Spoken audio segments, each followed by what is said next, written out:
Hampton Court Astronomical Clock is a 16th-century astronomical clock in Hampton Court Palace.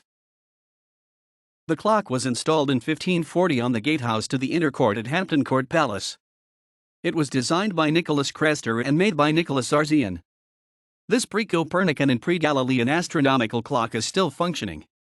The clock is 15 feet 4.6 meters in diameter with 3 separate copper dials revolving at different speeds and displays the following information: hour, month, day of month, 12 signs of the zodiac, position of the sun in the ecliptic relative to the background stars, zodiac, number of days since the beginning of the year, phases of the moon, days since last new moon, poet, age of the moon, hour when it passes meridian/anti-meridian and thus high water at London Bridge. The latter information was of great importance to those visiting this Thameside Palace from London, as the preferred method of transport at the time was by barge.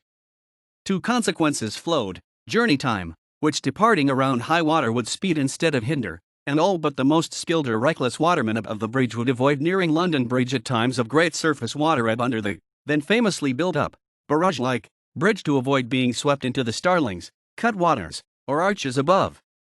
The clock was restored in 1711 by William Herbert, with a simplified 18th-century face, while retaining the 24-hour dial and a single clock hand. The astrological dials were removed and subsequently mislaid. In 1831 the mechanism was replaced with that of a 1799 clock from St. James's Palace. In 1879 the astronomical dials were rediscovered and replaced, and Gillard and Bland manufactured a new clock movement. The clock was fully restored in 2007 and 2008 by the Cumbria Clock Company in Dakar, Cumbria, in time for the 500th anniversary of the accession of King Henry VIII.